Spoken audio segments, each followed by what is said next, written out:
देखिए, ये वही बच्ची थी गुड़िया जो गायघाट रिमांड होम में उसी को लेके हमने इतनी बड़ी लड़ाई लड़ी थी, जिसकी केस की एडवोकेट मीनू गुप्ता थी, है ना, मीनू कुमारी।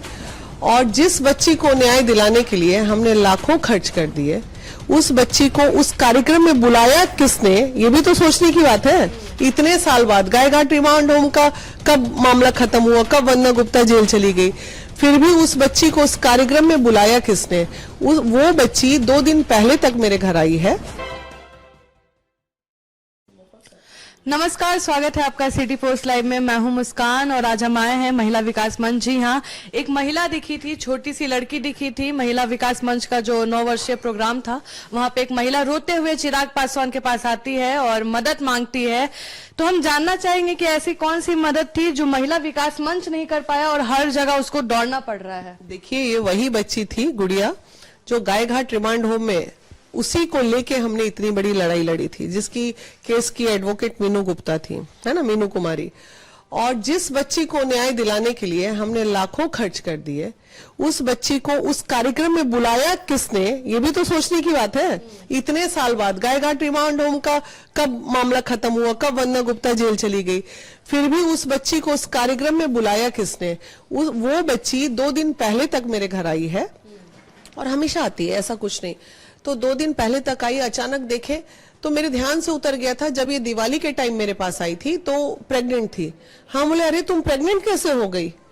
तो नहीं, हम एक राहुल नाम के लड़के से बहुत प्यार करते थे, तो ऐसे हो गया वैसे हो गया, 5 महीने के प्रेग्नेंट है। हम फिर माथा पकड़ लिया, मेरे लिए फिर ये लड़की जो है भटक ही रही है आज तक। और उसके बाद इसको दिसंबर में प्रेगनेंसी हुई राहुल से। हाँ, राहुल से एक बेटा हुआ, और बेटा बेटी क्या था मुझे बच्चा हुआ ये पता है। और उस प्रेगनेंसी में मदद मीनू गुप्ता एडवोकेट जो है वो उन्होंने किया। मैंने पूछा पैसा तुम बोलती, हम भी मदद करते, लगातार उसको मदद कर रहे थे। दिवाली के टाइम आई थी तो जितना हम लोग से हो सका, देखिए उसका मान सम्मान का भी ध्यान रखना हमारा काम है। आप मेरे पिछले वीडियो में चले जाइए, पिछले साल का वीडियो मैं दिखा दूंगी, मेरे फेसबुक पे होगा अवेलेबल। उसमें वो क्लियर बोल रही है, खूब सुंदर से सज धज के बैठी है। मेरी अब तो तुम खुश हो ना, अब तो कोई दिक्कत नहीं है तुमको। पूरा सजा धजा के उसके घर में अगर एक कठौती चम्मच भी होगा ना, तो वो भी हम लोगों ने उसको पहुंचाने का काम किया या किसी से मदद दिलाने का काम किया। क्योंकि उसका एक ही लड़ाई था कि सरकार से 4 लाख का जो मुआवजा मिलता था, उसके कहे मुताबिक वो अभी तक उसको नहीं मिला। तब मुझे लगा कि मेरा इतना बड़ा कार्यक्रम है महिला विकास मंच का, तो इसको बुला ले और जो मिट्टी को लेके हमने रैली निकाली थी, इसको आगे आगे रख के इस पे भी आवाज उठाते। लेकिन नहीं, इसको तो शुरू से ही आदत है थोड़ा इधर उधर करने की। मैं एक वाकया याद दिलाना चाहती हूँ। मुझे याद है हम लोग मिलने गए थे यहाँ एसपी साहब के यहाँ, मैम का क्या नाम था, काम्या मिश्रा। तो वो खुद, हाँ, जब ये हो गया था, उन्होंने इसके व्यवस्था को देखते हुए एक ऑफर किया था कि आपको 3000 मंथली मिलेगा प्रशासन की ओर से, और उसके हस्बैंड को तुम लेके आओ, मैं एक जॉब भी दिला दूंगी। काम, हाँ मुझे याद है। लेकिन चूंकि हम उसका घर नहीं देखे थे, मैं उस प्लेस पे छोड़ के आई थी और मैंने मतलब करीब 3 घंटे उस प्लेस पे खड़ी रही। उसको फोन किए, तुम आ जाओ बाबू, तो हमसे वो 3000 लेके गई। लेकिन अगले दिन हम पूरे दिन उसका इंतजार करते रह गए, नहीं आई वो। तो हमें बहुत इतना दिमाग चलाती है, उतनी छोटी सी बच्ची है, दिमाग चलती है। लेकिन चूंकि बच्ची है, हमें मदद कर देना है। अभी भी आई है, जब प्रेगनेंसी वाली बात बताई, बहुत डांटा मैंने उसको। बोली तेरा काम यही रह गया, अब सिर्फ तुझे काम नहीं करना है, पूरे जीवन क्या भीख मांग के खाओगी? अब नौकरी देने का, कहीं लगवाने का काम नहीं। मैडम सुनो बच्चा मेरा, कि ये मीनू जो है एडवोकेट, वो उनको सबसे ज्यादा मदद अगर किया है उस लड़की को, हम तो कुछ नहीं, मीनू ने किया है उसको मदद। मीनू उसको अपने घर में रखती थी, भोजन देती थी, खाती थी। माना कि कहीं तुमको ठीक है, कहीं अरे तो छोटा बच्चा है, तुम जो बच्चा इस उम्र में करी, तुम्हारा अपना बच्चा वहां गांव में है, पति गांव में है, हमने इतना समझाया, चलो उसको कंप्रोमाइज, वो लड़का आ भी गया हमारे कहने पे, उसका पति है। ये लड़की नहीं गई क्योंकि इसको राहुल से प्यार हो गया था।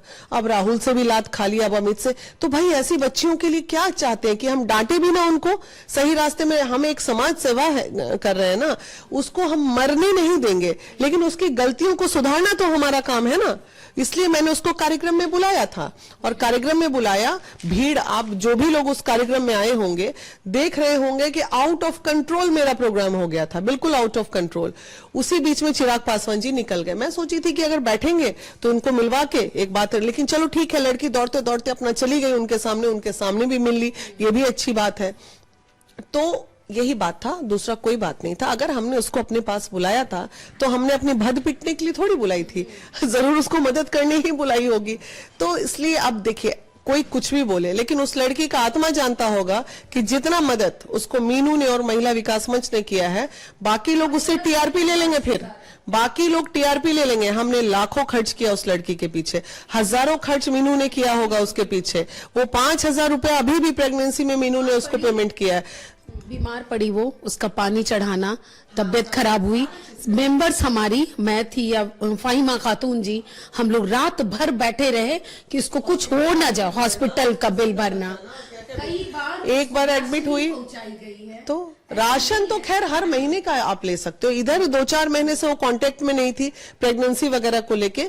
अदरवाइज कभी हमारी उषा जी गाड़ी भर भर के राशन पहुंचाई है, कभी उसको इतना मदद महिला विकास मंच से मिल रहा था, तो फिर अभी दूसरी जगह जाने का क्या मतलब है? वो इन लोग ऐसे बच्चों का कुछ ठिकाना भी नहीं होता है। ये लोग, मैंने क्या बोला, इस तरह ही भटकते रह जाएगी वो जीवन में, क्योंकि वो काम नहीं करना चाहती है। उसको इजी मनी की आदत हो गई, इधर 5,000 मिल जाए, उधर से 2,000।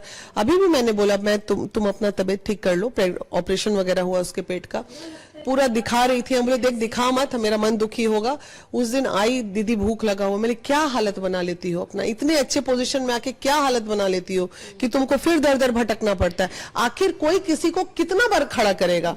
एक बार मदद करेगा, 2 बार मदद करेगा, उसके बाद भाग, ऐसे ही छोड़ो, इसको भटकने दो। ऐसे ही लड़कियां ना भटक भटक के अंत में आत्महत्या कर लेती हैं। तो क्या करेगा? वो समझने का नाम ही नहीं लेती है कि मुझे काम करके पैसा कमाना चाहिए। अंदर आप देख रही है ना, 4-5 लड़कियां बैठ के मेहनत कर रही है, 6,000-7,000 रुपया महीना कमा रही है। वो भी आके बैठ के दिवाली में दिए बनाना, उसके पास बहुत कला है, लेकिन वो अपना काम ही नहीं करना है। उसको इजी मनी, अभी कल आ जाए, कल से उसको काम पे रख ले, लेकिन उसको काम नहीं करना है। उसको बस ऐसी इजी मनी की आदत हो गई, इजी मनी पाना है। अगर मैंने अपने कार्यक्रम में उसको बुलाया था तो बुलाने वाली भी मैं ही थी उसको, अदरवाइज उसको क्या पता चलता कि महिला विकास मंच का कार्यक्रम कहाँ हो रहा है। 2 दिन पहले मेरे घर आई, बोली बेटा लो 1,000 रुपया, तुम 2-3 दिन का काम चलाओ, अभी तुम आओ और रैली में इस बार तुम्हारे लिए आवाज उठाएंगे, अब तुम्हारा मुआवजा 4 लाख दिलाएंगे, इसी पे काम होगा। तो ले, उसको तो मीडिया माइलेज खाना है, लगता है मीडिया उसको खाने के लिए दे देगा। जाओ खाओ, मीडिया से ही पेट भरेगा। तो ये थी वीना मानवी। इनका कहना है कि ये महिला जो है ये यहाँ पे मेहनत नहीं करना चाह रही है, इनको इन लोगों ने बहुत दिया है, हेल्प करने की कोशिश की, और अभी भी कह रही हैं कि काम करेगी लड़की तो ये लोग जरूर सहायता करेंगे। कोई भी खबर बनता है उसका दो मुंह होता है, कोई एक तरफा नहीं होता है। तो आपने देखा वीना मानवी का क्या कहना था शेल्टर होम की जो लड़की थी उसके बारे में। तब तक के लिए बने रहे, नमस्कार।